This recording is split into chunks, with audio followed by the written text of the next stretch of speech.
할렐루야. 2026년 신년 첫 예배를 드리게 됐습니다. 새해 첫 주니까 송구영신 때 하였지만은 다시 한 번 더 우리 앞뒤 좌우에 계신 분들과 인사를 하겠습니다.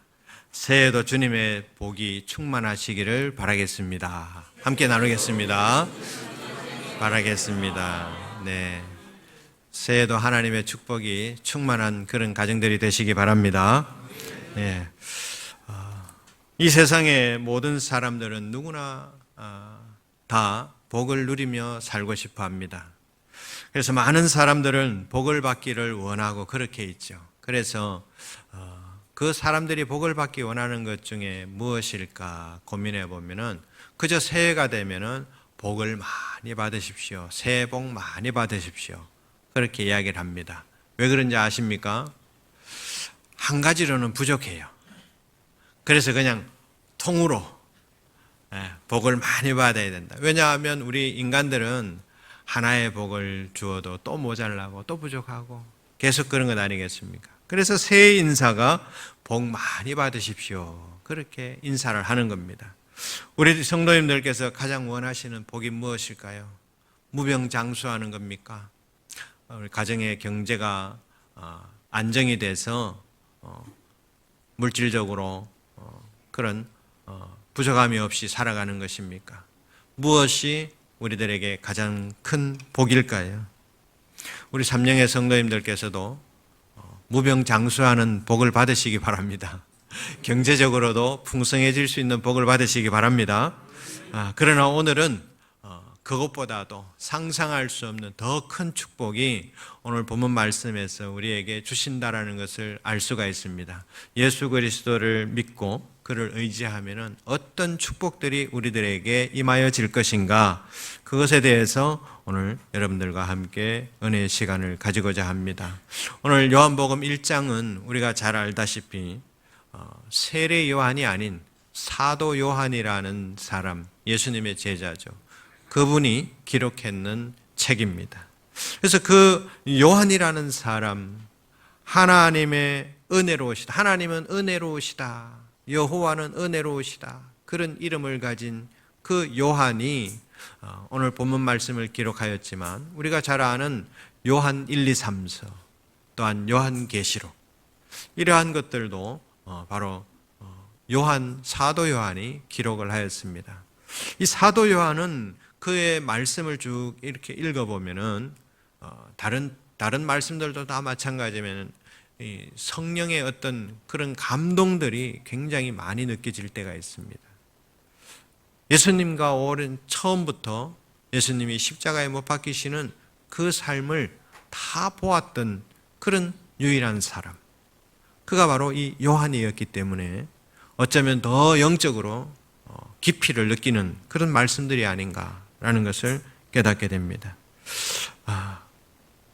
오늘 요한복음서가 써여진 이 시대는 로마가 지배했던 그런 시대입니다. 예루살렘은 무너지고 또 억압과 착취로 백성들은 힘들게 그렇게 살아가는 시간들이었죠. 그래서 정치적으로나 경제적으로나 모든 면에서 참으로 말할 수 없이 암울했던 시대가 바로 이 시대입니다. 그러한 시대에 예수님께서 그 시대 중간에, 그 시대 중앙에 오셔서 예수님께서 복음을 전하시고 사역을 해 나가셨다는 말씀입니다. 이러한 시대에 예수님께서 하나님의 나라를 선포하러 오셨지만 오늘 본문 말씀을 통해서 알게 되듯이 그 시대의 사람들은 예수를 전혀 알지 못했습니다. 예수님의 말씀, 그 복음을 받아들이지도 못하고 알지도 못했던 백성들이 너무나도 많은 시대, 그런 시대에 예수님께서는 사역을 하셨다는 말씀입니다. 또한 이것에 대해 전하는 말씀을 세례 요한의 말씀을 빗대어서 오늘 사도 요한이 기록을 합니다. 이러한 증언들을 세례 요한이 하였다라는 것이죠. 무슨 증언입니까? 빛으로 오신 예수 그리스도, 빛으로 오신 예수 그리스도께서는 인간이셨지만 하나님의 성품을 그대로 가지고 있는 분이셨다라는 것을 세례 요한이 전했다라는 것을 사도 요한이 기록하고 있습니다. 그래서 예수님은 어떤 분이라는 거예요? 인성과 신성을 그대로 가지고 계신 분이셨다라는 것을 말씀합니다. 왜 사도 요한이 이렇게 말씀을 본문 가운데서 주장하려고 하느냐? 이 시대는 바로 이단들이 너무나도 난무했던 시대입니다. 영지주의자들과 이단들이 너무나도 많기 때문에 그들의 논리를 반박하고 무너뜨리기 위해서 사도 요한은 또한 노력을 하고 있었다라는 사실을 말씀을 통해서 알 수가 있습니다. 오늘 본문 12절 말씀에는 예수를 믿게 될 때에 하나님의 자녀가 된다라고 말씀합니다. 영접하는 자, 곧 그 이름을 믿는 자들에게는 하나님의 자녀가 되는 권세를 주셨다라고 말합니다. 그래서 예수 그리스도를 믿게 될 때는 하나님의 자녀가 된다는 것이죠. 세상 사람들은 어떻습니까? 우리가 늘 기도하는 것은 우리의 자녀들이 잘 되게 해달라. 건강한 자녀가 태어나게 해달라. 그렇게 자녀들을 복을 위해서 우리가 소망하고 기도하고 있습니다. 그러나 성경에서는 뭐라고 말씀합니까? 영적인 아버지, 그 하나님을 모시는 그러한 삶이 큰 자녀이고 복이라 말씀하고 있는 것입니다. 왜냐? 하나님은 복의 근원이시기 때문에 그렇습니다. 세상 사람들은 건강한 아들을, 건강한 딸을 위해서 그것이 복이라고 생각하지만 성경 말씀에는 영적인 아버지를 모시는 것이 참된 자녀이고 복이다라는 것을 말씀하는 겁니다. 우리도 마찬가지로 자녀를 얻었을 때는 참으로 기쁘고 좋아합니다. 오랜 시간이 지나면 그 자녀가 우리를 위해서 또한 효를 다하기 때문에 그렇죠. 그러나 그것도 덕을 보는 사람도 있지만은 그렇지 못하는 사람들도 많이 있지 않습니까? 애물단지가 돼가지고 자식이 그렇게 부모님을 속썩이는 그런 가정들도 있다는 말씀입니다. 그래서 하나님을 아버지로 모시게 되면 그야말로 우리는 틀림없는 그런 축복을 약속받게 된다는 것을 오늘 본문 말씀에서도 우리가 깨달을 수가 있습니다. 그래서 이 복이라는 것은 무엇이냐?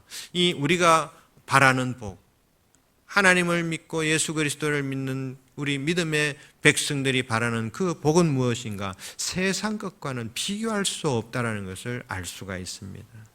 세상 것과는 비교할 수도 없고 엄청난 큰 복을 우리에게 주신다는 것이죠. 그것이 무슨 복입니까? 저 지옥에 떨어져서 삶을 살아야 하는 우리들을 천국으로 옮겨주셨다는 것이죠. 그 누가 세상에서 이런 축복을 우리에게 주실 수 있습니까? 세상의 그 무엇도 지옥에서 천국으로 삶을 변화시키는 그런 축복은 없다라는 말씀이죠. 오직 여호와 하나님만이 그 일을 하실 수 있다라는 말씀입니다. 여러분 말씀을 드렸지만은 저도 신학 공부하기 전에 훈련의 시간이 있었다고 말씀드렸죠. 성경을 거듭해서 읽는 시간들이 참 많았습니다. 그래서 읽으면 이 성경에 은혜되는 말씀들이 참 많이 있어요. 내가 참 죽일 죄인이었구나.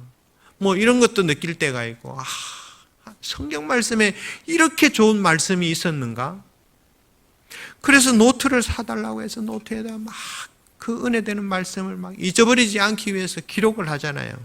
여러분들도 다 그렇게 하시잖아요. 그리고 또 잊어버리지 않기 위해서 외웁니다. 그렇게 외워요. 그래서 이렇게 복을 주신 하나님께 감사하고 회개하면서 눈물 흘리면서 그렇게 우리가 신앙생활을 하고 있지 않습니까? 하나님을 알지 못했을 때는 이런 축복을 몰랐는데 하나님을 알고 나니까 축복이 너무너무 많다는 것을 알게 됐어요. 신학을 간 후에 저는 일평생 결혼할 줄도 몰랐는데 결혼을 할 수도 없다고 생각했어요. 근데 순식간에 결혼을 하게 되더라고요. 이것도 얼마나 큰 복입니까? 아무것도 없는 우리에게 집도 주시더라고요. 이거 얼마나 복이에요, 그죠? 너무나 큰 복이에요. 그런데요, 이런 것들은 세상 사람들도 다 할 수 있습니다. 결혼 못할 줄 알았는데 갑자기 결혼한 사람들 많이 생기고, 집도 없다가도 생기는 복은 세상 사람들도 다 알 수 있습니다. 그래서 제가 깨달은 것은 무엇이냐? 정말 보이지도 않는 깜깜한 그런 죄악 속에서 나를 구원해 주시고 천국의 삶을 살게 하신 그 하나님을 깨달았을 때, 아, 이것이 가장 큰 축복이구나 라는 것을 깨달았다는 말씀입니다. 세상 사람들이 말하는 복이라는 것은 이런 복에 비교할 수가 없어요. 또한 세상 사람들이 수백 가지의 복을 구하고 있습니다. 우리도 마찬가지잖아요. 주위에 많은 사람들이 그것을 이야기하는 거 보면은 그렇지, 그런 복도 우리에게 있으면 좋겠지. 무슨 복입니까? 나는 건강했으면 좋겠어. 건강하면은 물질이 없어요. 물질이 없으니까 복이 다 온 것 아니잖아요. 나는 진짜 원 없이 돈이 있어가지고 원 없이 한번 써봤으면 소원이 없겠다. 돈이 있어도 뭐합니까? 몸이 아파가지고 돈을 못 써요. 그렇잖아요. 무엇인가 복을 바라고 우리가 그것을 원해서 그것만 있으면 행복하겠다라고 생각하지만 그것이 아니에요. 그것이 채워지면 또 다른 곳에서 부족한 것을 느낀단 말씀이죠. 세상 그런 복이라는 것은 채워주어도 만족할 수 없는 거예요. 그러나 우리는 한꺼번에 만족을 느낄 수 있는 것은 바로 하나님께서 우리에게 주시는 축복이라는 거예요. 왜 그렇습니까?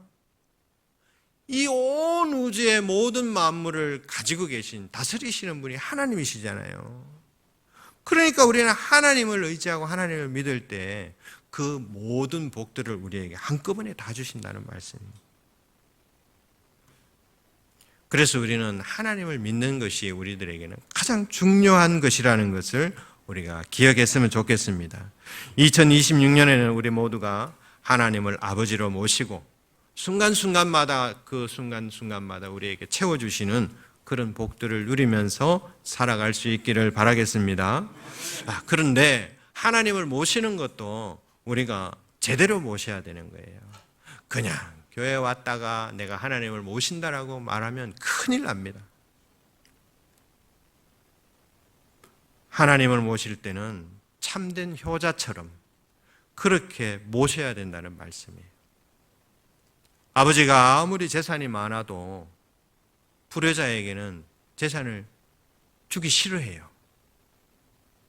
참 효자한테 많이 주고 싶어 하는 마음이 있잖아요.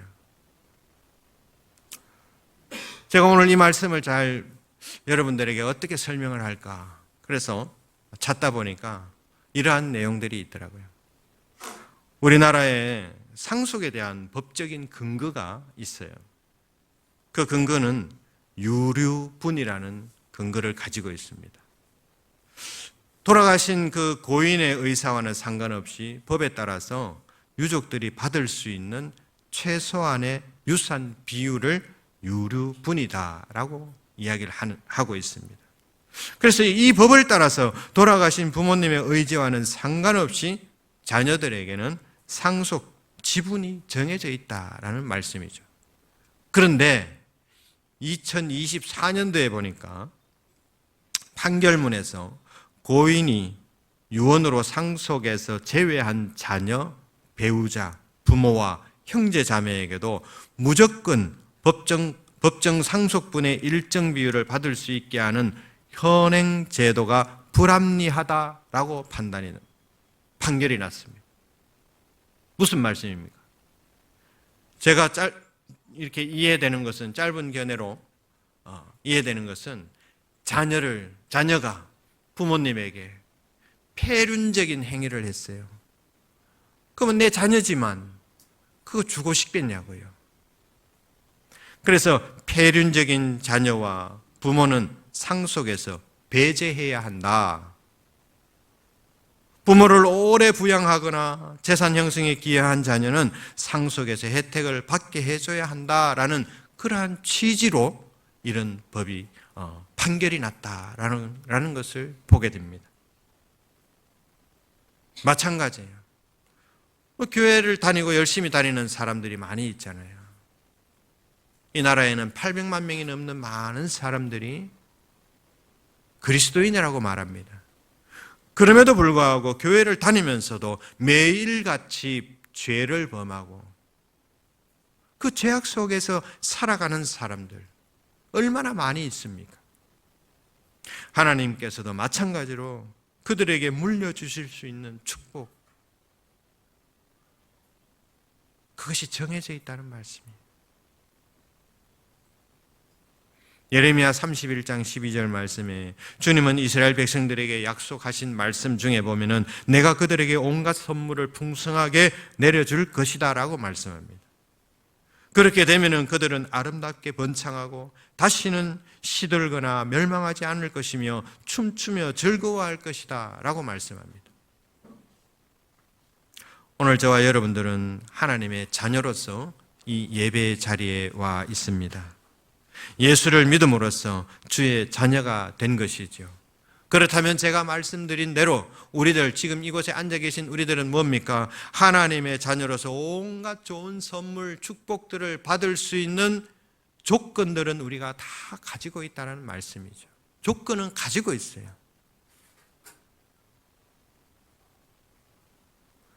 시들거나 멸망하거나 그런 일이 없이 아름답게 번창하면서 그러한 기회를 누릴 수 있는 그러한 조건들이 우리들에게 갖추어졌다라는 사실입니다. 이것만 해도 우리는 축복이에요. 주님께서 베풀어 주시는 귀한 축복을 상속받을 수 있는 귀한 여건이 마련되었고 우리의 어떤 삶이냐에 따라서 하나님께서는 그 복을 충만하게 베풀어 주신다는 말씀입니다. 그러나 우리들 가슴에 손을 얹고 우리의 삶을 되돌아보면 좋겠습니다. 내가 진정으로 교회를 다니면서 그리스도인으로 삶을 살아왔지만 내가 진정으로 주님께서 베풀어 주시는 그는 충만한 복을 받을 수 있는 삶을 지금까지 내가 살아왔던가? 나는 과연 믿음의 삶을 온전케 세우면서 살아왔던가? 주어진 우리의 모든 삶 가운데 내가 정말 정성을 다해서 헌신하고 믿음을 세우면서 살아왔던가? 혹이나 내 마음속에 저 세상에 있는 그런 우상들을 섬기면서 욕심을 가지고 다투면서 그렇게 살아오지 않았던가? 세상의 잘못된 욕심에 이끌려서 지금까지 내가 살아오지 않았던가? 그것을 한번 되돌아보자는 말씀입니다. 우리 성도님들, 믿는 사람들은 믿음의 생활에 가장 성실해야 될 줄로 믿습니다. 그래야만 하늘의 신령한 복과 땅의 기름진 복이 우리들에게 가득하게 채워진다는 것이죠. 우리는 누구나 다 빈 그릇을 가지고 있습니다. 조건이 있다고 말씀드렸잖아요. 조건을 다 가지고 있어요.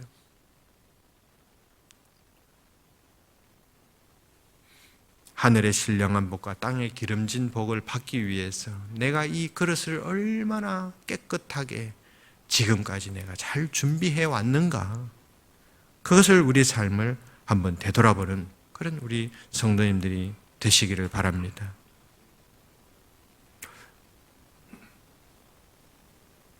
그런데 혹 어떤 믿음의 삶을 사는 사람들은 열심을 다하지 않으면서 하나님의 크신 복을 구하는 성도들이 있습니다. 내 그릇은 너무나도 작은데 하나님께 구하는 것은 너무나도 크다는 말씀이죠.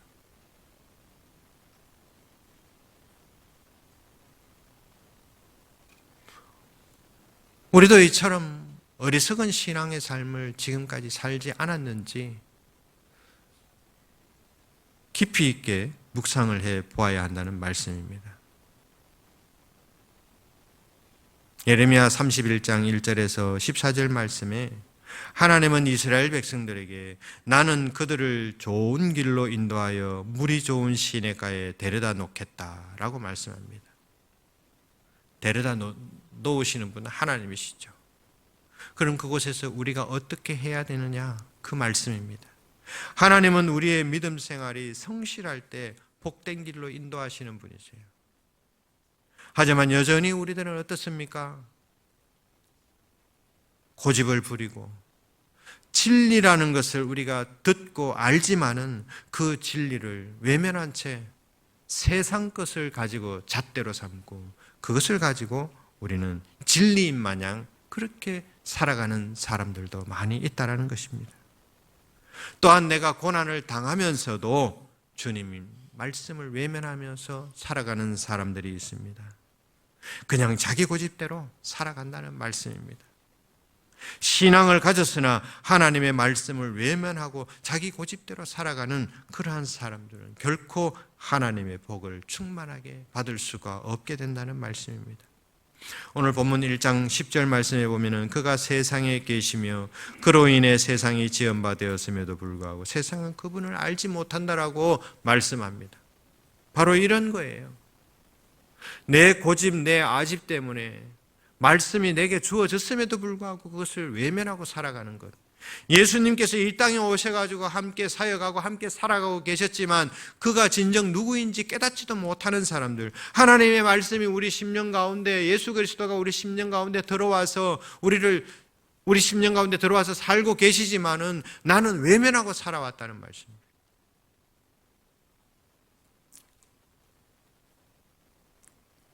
그가 세상 안으로 완전히 들어와서 함께 계셨지만 예수께서 이 세상 가운데 천한 사람으로 오셔가지고 많은 사람들과 함께 계셨음에도 불구하고 또한 여러 가지 사역을 통해서 기적을 보여주고 많은 사역을 통해서 많은 사람들에게 선한 영향을 주었지만은 그 사람들은 그가 예수라는 것을, 구원자 되신 예수 그리스도라는 것을 알지 못하였다는 말씀입니다.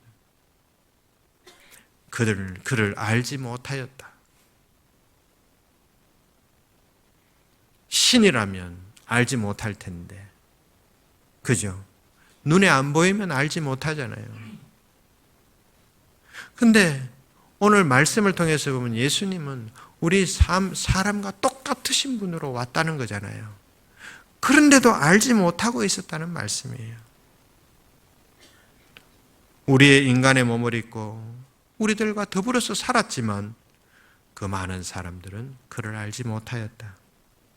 그분에 대해서 경험하고 충분히 듣고 보았지만은 그저 가난한 목수의 아들 예수라는 이름 그 외에는 아무것도 아니었습니다.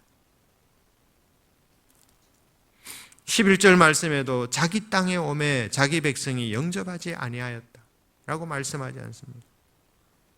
자기 땅이라는 것은 하나님이 만드신 세계를 말씀합니다. 그리고 예수 그리스도께서 이 땅에 오신 그 땅, 이스라엘 그 땅을 말씀하는 거예요. 스가랴가 2장 12절 말씀에 그 땅은 거룩한 땅이라고 표현하고 있습니다. 그 이스라엘 땅, 그 거룩한 땅에 예수님이 오셨지만 백성들은 알지 못했다.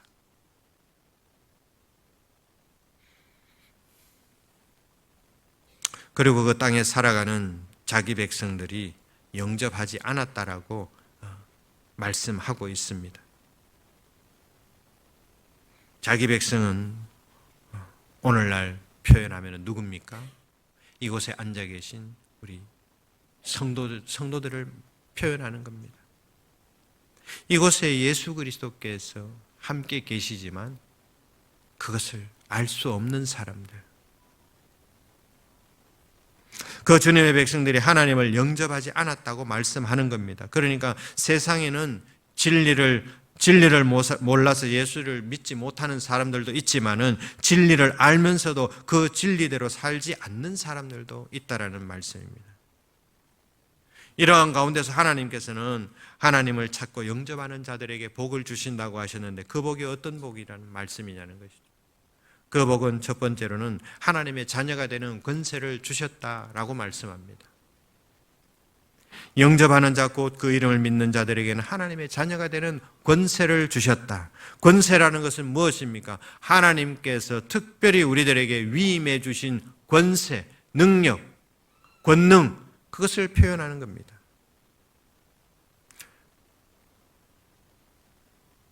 예수님을 나의 구주로 믿는 사람들, 그 사람들은 하나님의 자녀가 되는 권리를 가지게 됐다는 말씀. 갈라디아서 4장 5절 말씀해 보니까 예수 그리스도의 성령의 은혜를 통해서 아들의 명분을 주셨다라고 말씀합니다. 또한 로마서 8장 16절 말씀해 보니까 성령이 친히 우리 영으로 더불어 우리가 하나님의 자녀인 것을 증거하신다라고 말씀합니다. 성령이 친히 증거를 하게 해 주신대요.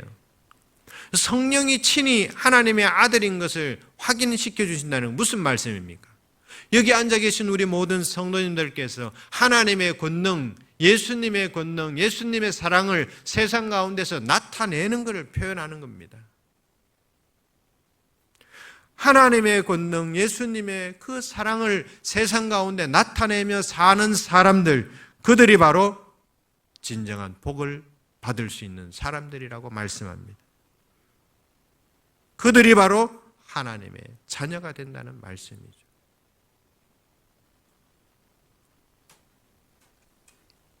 우리의 삶 가운데 주님을 나타내면서 얼마나 예수 그리스도의 사랑을 나타내고 살아왔는지 우리가 한번 깊이 있게 묵상을 해 보아야 될 줄로 믿습니다. 이러한 자들에게 하나님의 자녀가 되는 권세를 주셨다라고 바로 12절 말씀에서 전하고 있는 겁니다. 그래서 우리들은 하나님의 어떤 법적인 자녀가 되었다는 것을 우리는 믿고 나아가야 되는 것이죠. 자, 그렇다면은 나는 하나님의 아들이야. 나는 하나님의 자녀야. 이렇게만 입술로만 얘기해서 된다는 겁니까? 오늘 본문 말씀을 보니까 그것이 아니라는 거죠. 그저 합법적인 하나님의 자녀라는 것만 세상에 주장하고 다니는 것이 아니라 그 의무에 맞게끔 우리들이 삶을 살아가야 된다는 말씀이에요. 그것을 지금 우리들에게 말씀하고 있습니다. 그 의무에 맞게끔 살아가는 사람들이 하나님의 자녀가 되는 특권을 주셨다는 말씀입니다. 그것이 효도하는 거예요. 내가 김씨 저 사람의 아들이다 그것만 얘기하는 것이 아니라 정말 아들 된다라는 사실을 보여줘야 된다는 것이죠. 그것이 진짜 상속을 받을 수 있는 하나님의 자녀로서의 특권을 누릴 수 있는 그런 사실이라는 것을 우리가 믿고 또한 그것을 온전하게 세울 수 있는 그런 우리 삶이 되어야 할 줄로 믿습니다. 하나님의 자녀들에게 특권을 주셨다고 말씀하셨는데 또 다른 특권을 주신 것은 무엇이냐? 만물을 다스리는 그런 자녀의 권세를 주셨어요. 만물을 다스려야 돼. 창세기 1장에서 말씀합니다. 창세기 1장 26절에서 28절 그 사이에 있는 말씀을 보게 되면 우리가 너무나도 잘 아는 말씀이죠. 하나님이 이르시되 우리의 형상을 따라 우리의 모양대로 우리가 사람을 만들고 그들로 바다의 물고기와 하늘의 새와 가축과 온 땅과 땅에 기는 모든 것을 다스리게 하자 하시고 하나님이 자기 형상 곧 하나님의 형상대로 사람을 창조하시되 남자와 여자를 창조하시고 하나님이 그들에게 복을 주시며 하나님이 그들에게 이르시되 생육하고 번성하여 땅에 충만하라 땅을 정복하라 바다의 물고기와 하늘의 새와 땅에 움직이는 모든 생물을 다스리라 하시니라 라고 말씀합니다. 이렇게 많은 것들을 다 다스릴 수 있는 그런 하나님의 권세, 특권을 주신다는 말씀입니다. 이렇게 하나님께서는 특별히 우리들에게 이런 것들, 권능과 권세를 우리들에게 위임해 주셨다는 말씀이죠. 이것은 모두가 다 예수 그리스도를 온전하게 믿는 그리스도인들에게 주시는 축복이라는 말씀입니다. 우리가 주님의 말씀대로 살겠다고 다짐하고 고백하고 회개하고 이러한 삶을 통해서 죄 용서함을 받고 그것을 통하여서 정말 하나님 자녀로 거듭나는 삶을 살아가는 모든 주님의 백성들은 오늘 창세기 1장 26절에서 28절에 있는 그런 모든 권세들까지 우리들에게 주셨음을 또한 믿을 수 있기를 바랍니다. 대구 3년교회 우리 모든 성도님들, 하나님께서는 우리를 이렇게 자녀 삼으시고 성령으로 우리에게 인치심을 통하여서 하나님의 자녀가 되어서 특별한 삶과 특권을 우리에게 주셨고 또한 그것을 통해서 우리는 하나님 앞에 복된 삶을 살아갈 수 있는 그런 은혜로운 그런 은혜가 충만한 그런 삶을 살아갈 수 있는 그런 귀한 우리 성도님들 될 수 있기를 바라겠습니다. 또한 예수 그리스도를 믿음으로 인해서 두 번째로는 우리가 축복을 받을 수 있는 것은 은혜와 진리가 충만한 복을 받게 된다라고 오늘 본문 말씀에서 증거하는 것을 보게 됩니다. 14절 말씀에 보니까 말씀이 육신이 되어 우리 가운데 거하심이에요. 우리가 그의 영광을 보니 아버지의 독생자의 영광이요 은혜와 진리가 충만하더라 이렇게 말씀합니다. 은혜와 진리의 복은 어떤 것일까요? 오늘 말씀해 보니까 말씀이 육신이 되었다라고 말씀합니다. 이 말씀은 우리가 말씀이 육신이 되었다, 육신으로 오신 예수 그리스도를 말씀하는 거죠. 이 말씀은 우리 기독론에서는 아주 핵심과 같은 중요한 말씀이에요. 우리 그리스도를 믿는 사람들은 이 말씀을 외면하면 안 되는 겁니다. 말씀이 육신이 돼요. 말씀 그대로 혈육을 가진 인간으로 이 땅에 오셨다는 말씀이에요. 그리고 예수님께서는 혈육을 가지셔서 모든 걸 가능케 하시지만은 연약한 우리 육체들과 똑같이 제한적인 그런 제한성을 가지고 있는 육신으로 오셨다는 거예요. 예수님께서 음식을 드시지 않으면 배고프잖아요. 배고파 하셨어요. 나사로가 죽었을 때 슬피 우셨습니다. 이렇게 제한적인 그런 제한성까지도 가지고 계신 그러한 육신의 모습으로 이 땅에 오셨다는 말씀이죠. 우리들과 똑같은 그런 사랑과 슬픔과 기쁨, 모든 것을, 모든 감정을 가지고 이 땅에 오신 예수 그리스도를 말씀하는 겁니다. 예수님은 분명하게 죄가 없으신, 흠이 없으신 완전한 분이시지만은 우리 인간과는 구별되는 그런 분이셨지만은 이러한 삶 가운데 우리들과 똑같은 모습으로 우리 삶 가운데 거하심이라고 말씀합니다. 우리 삶 가운데 살아가는 예수 그리스도를 보니까 은혜와 진리가 충만하더라. 요한이 고백하는 겁니다. 제가 처음에 말씀드렸잖아요. 요한이 어떤 사람이었다고요? 요한이 예수 그리스도의 사역을 처음부터 끝까지 다 보았다고 했잖아요. 그 예수 그리스도를 보니까 그의 삶이 하나님과 동등되고 우리 인간과도 똑같은 존재로서 그의 삶을 살아갔던 걸 보니까 바로 은혜와 진리가 충만하더라라는 것을 느꼈다는 말씀입니다. 은혜와 진리라는 것은 하나님의 본질적인 특성을 말합니다. 그 하나님의 특성이 예수님 안에도 충만하게 있다라는 것을 말씀하는 거죠. 그래서 인간 되신 예수님께서 그 안에 신적인 모든 본질을 다 가지고 계시다는 것을 증거하는 말씀이 바로 오늘 이 말씀인 것입니다. 그리고 은혜라는 것은 무엇입니까? 헬라어로 카리스라고 합니다. 은혜는 무엇입니까? 예수님의 은혜는 불순종으로 인해, 죄로 인해 죽을 수밖에 없는 그런 우리들을 독생자 예수 그리스도를 이 땅에 보내주셔서 우리를 구원하시고 저 천국의 삶을 살게 하신 그것이 은혜입니까? 아닙니까? 그것이 은혜라는 것이죠. 그것을 표현하는 말씀입니다. 그리고 진리는 뭡니까? 예수님께서 요한복음 14장 5절 말씀에 6절 말씀에서 말씀하셨습니다. 내가 곧 길이요 진리라고 말씀하셨잖아요. 예수님은 진리이십니다. 예수님은 진리라고 본인께서 말씀하셨어요. 또한 요한복음 14장 17절 말씀에 우리와 함께 거하시는 분이 진리의 영이라고 사도 요한이 또한 고백한 것을 보게 됩니다.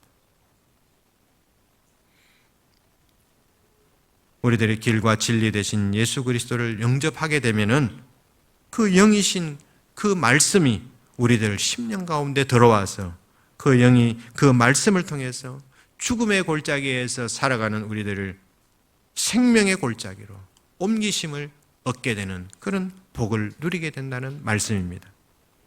바로 이것이 하나님의 은혜로 사망에서 생명으로 새롭게 태어난 우리들이 바라보는 그런 영의 눈으로 오직 하나님을 바라볼 수 있는 그런 축복을 받게 된다는 사실을 우리가 기억을 했으면 좋겠습니다. 또한 우리 안에 어둠이 사라지고 빛이 우리를 주장하는 그런 삶을 살게 되는 거예요. 이것이 바로 은혜와 진리가 충만한 복을 누리게 되는 삶이라는 말씀입니다. 죽었던 영이 새롭게 살아나는 거예요. 낭떠러지에 떨어질 수밖에 없는 영혼이 다시 구원을 얻게 된다는 말씀입니다. 이것이 얼마나 큰 축복입니까? 예수님을 믿게 되면 이 사실을 알게 되고 우리들이 하나님의 자녀가 되는 특권을 얻게 되고 은혜와 진리의 축복을 받게 된다는 사실을 우리 모두가 믿을 수 있기를 바랍니다. 우리 성도님들, 우리는 축복받은 존재이고 또한 거룩한 존재들인 것을 믿으시기 바랍니다. 우리 성도님들, 새해 2026년에는 예수 그리스도의 은혜와 하나님의 사랑의 그 역사하심을 우리 몸소 경험하면서 하나님께서 내려주시는 하늘의 신령한 복과 땅의 충만한 그러한 기름진 복을 우리 모두가 받으면서 누리며 살아갈 수 있는 그런 모든 성도님들이 되기를 바랍니다. 오늘도 나를 죽이시기 바랍니다. 나를 그대로 하나님 앞에 내려놓을 수 있기를 바랍니다. 그리고 하나님의 그 은혜와 진리를 사모하면서 하나님 앞에 한 걸음 한 걸음 더 나아갈 수 있기를 바랍니다. 예수 그리스도를 온전하게 믿을 수 있기를 바랍니다. 먼저 하나님의 은혜를 깨닫고 예수 그리스도를 온전하게 믿음으로 인해서 하나님께서 부어주시는 그런 축복들을 골고루 채워주시는 은혜를 경험할 수 있는 그런 삶이 되기를 바랍니다. 그래서 2026년에는 하나님의 자녀됨의 특권을 온전하게 누리고 또한 은혜와 진리의 축복을 충만하게 받으면서 살아갈 수 있는 우리 삼령의 모든 성도님들 되시기를 간절히 바라겠습니다. 네, 기도하겠습니다. 우리는 주님을 나의 주인으로 고백하면서 하나님 나라의 백성으로 살아가고 있다는 사실을 하루도 잊지 않게 해주시며 매일 거듭되는 죄악이 많이 있음에도 불구하고 우리는 매 순간순간 회개의 삶을 잊지 않게 해주시고 한없이 부어주시는 긍휼과 사랑으로 하나님 나라의 백성으로 마음껏 자유함을 누리며 살아가는 우리 삼령의 모든 성도들 되게 하여 주시옵소서. 올 한 해도 예수 그리스도를 온전히 믿음으로 하나님의 자녀가 되는 특권을 누리게 하시고 은혜와 진리 가운데 충만한 복을 통해서 주님과 동행하는 그런 귀한 삼령의 모든 성도들 되게 하여 주시옵소서. 우리의 소망 되시는 예수 그리스도의 이름으로 기도드립니다. 아멘. 우리 다 함께 일어나셔서 받은 은혜를 찬송으로 올려드리겠습니다. 우리 박수 치면서 1절 4절 함께 하도록 하겠습니다.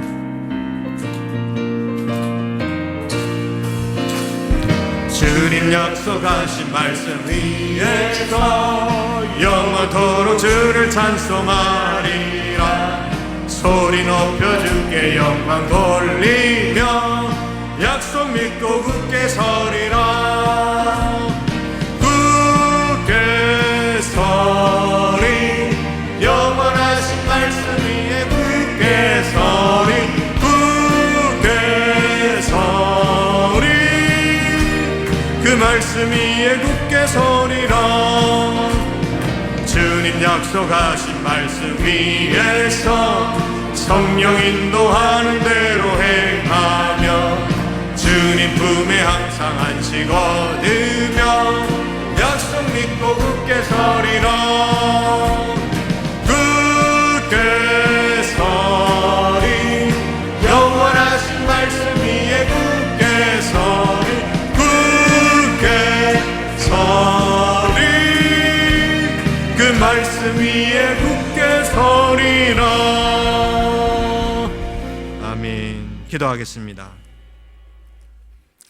지금은 우리 주 예수 그리스도의 은혜와 하나님 아버지의 극진하신 사랑하심과 성령님의 감동 감화 충만하신 은혜가 2026년 새해 첫 주일 예배를 드리는 우리 삶 가운데 예수 그리스도를 온전하게 믿음으로 주님께서 내려주시는 특권을 누리며 은혜와 진리 가운데 충만한 복을 구하며 살 것을 다짐하는 우리 삼령의 모든 권속들과 가정과 교회 위에 이제로부터 영원토록 함께 하실 것을 간절히 축원하옵나이다. 아멘.